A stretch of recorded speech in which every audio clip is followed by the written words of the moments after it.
Hello everybody, welcome back to another video. Today, as you can see, we have here the Grim Reaper figure from, I believe the company's name is Ekuaz Studio, Ekuaz Studio. I don't know how to pronounce that, never seen that. I believe it's from the video game Resident Evil. The first time I saw this character, the Hunk character, I believe was called in the video game, I believe it was Resident Evil 2. I could be wrong, but I believe that's the very, very first time I saw this character. One of the play modes, I believe.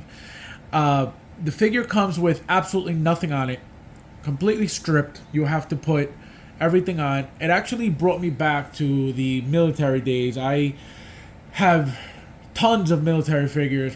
When I started collecting Hot Toys, they used to actually do very, very nice military figures, which I have a few of. And obviously other third-party military figures as well. But just really, really nice figure overall. The body, nice and tight. The articulation is not, great, but again, it is what it is. The body's not, something fancy or anything like that by any means. And I could tell that because the wrist peg is one of the very thin, long ones from the older bodies. So I can tell that they're not using good quality bodies, or at least high quality bodies at that. Again, nothing wrong with it. The amount of weapons that it comes with, I actually put everything on the figure just because I didn't want to keep anything in the box. I wanted the figure to have everything on. So as you can see, I have everything on, all the pouches. I have the this is the when you're healing, the healing spray, grenade here, the flashlight here. I have also the smoke grenade or flashbang, whatever it is, back here.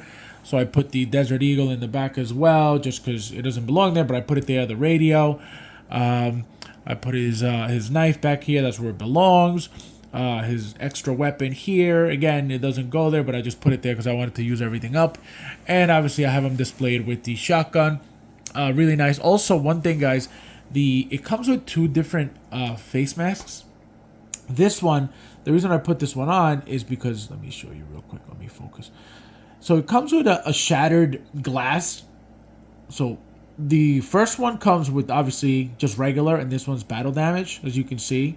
So really cool. I hadn't noticed it when I first took it out of the box. I was like, why do I get two of the same thing? But then I noticed it was broken. I was like, oh, I'm using that one.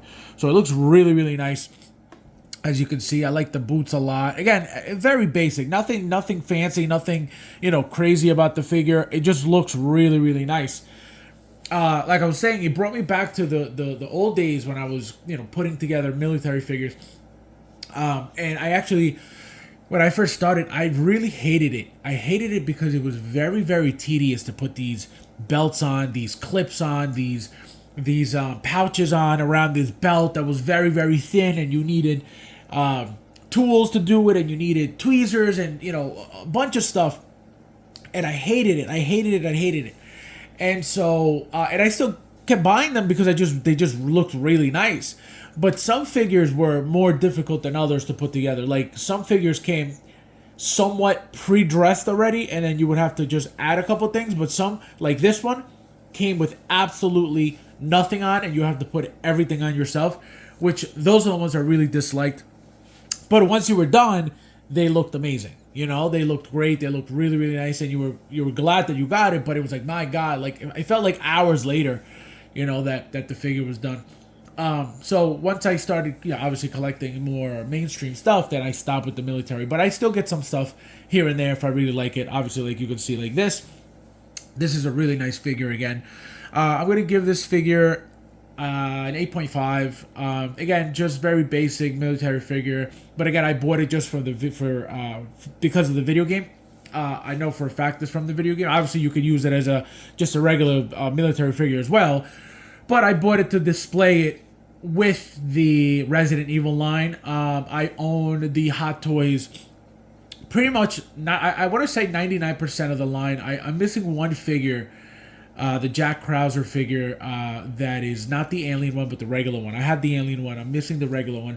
But I also have all the figures from Resident Evil 5 and 6, and some Damn Toys third-party figures as well. Well, not third-party, they're licensed, but it's a Damn Toys Leon figure from the remake video game of Resident Evil.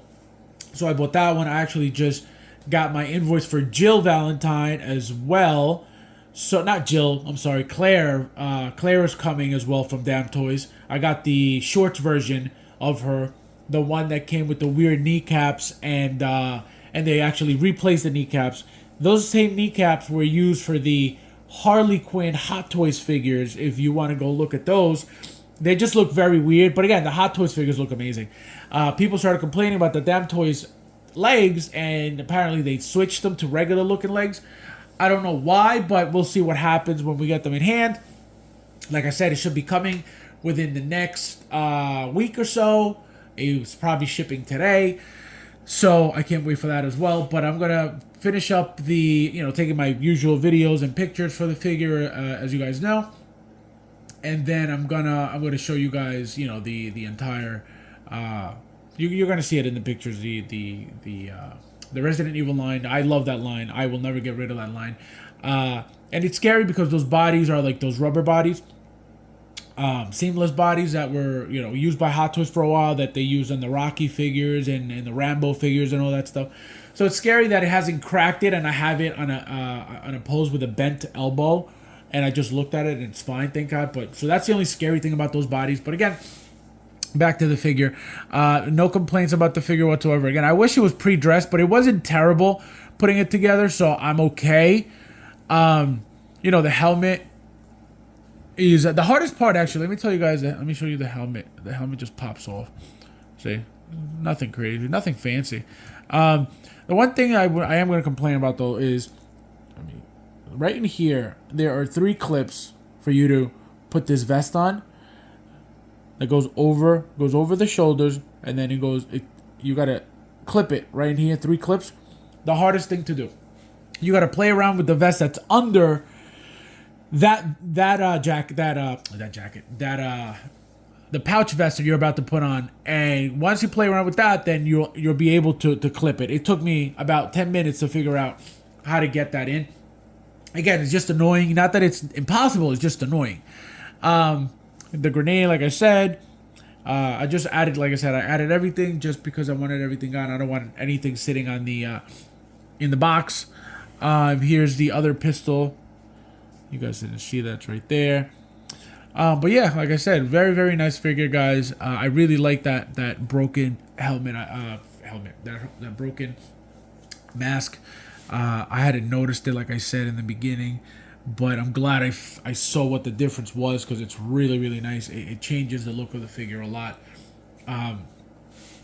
Very, very happy with the figure. Again, third-party figure. It's an unlicensed figure, but apparently they're the sister company of Damn Toys, believe it or not. So that's why they're making, because like I said earlier, Damn Toys is making Resident Evil figures licensed, right? This is their sister company that's an unlicensed company, right? So they're making sub-characters for their Resident Evil line, which is super, super smart, because they're making double that money. And a lot of companies do that. A lot of even third-party companies that are unlicensed, they'll have sub-companies to make cheaper products, and they'll make companion products for their main products, which, again, super, super smart. Very, very great idea. This is the sister company of Damn Toys that is making Resident Evil, for those who don't know. So that's why they're making this figure. Again, you can use this as however you want, but they're making it specifically for the Resident Evil line, because they're making the Resident Evil figures. Again, so far they've made 2 Leon figures. They've made, I think, a classic version, and then I believe it was just a regular version. And then they have Claire as well, Claire with the pants on. And then they have a Claire with the shorts on, which is the one I got. I believe no, they haven't made Ada Wong yet. I think Hot Toys made her twice so far. But yeah, there's a tons of Resident Evil figures out there. The third party companies over the years have made Nemesis. They've made Mr. X. So the line is very, very popular. Again, over the years they've made a ton of those figures. Obviously some better than others, but it's not a dead franchise, thank God. And again, with these remakes constantly, they keep the franchise alive, and the games just keep getting better and better. So thank you guys for watching. As always, thank you guys for all your support, and I'll see you guys in the next one.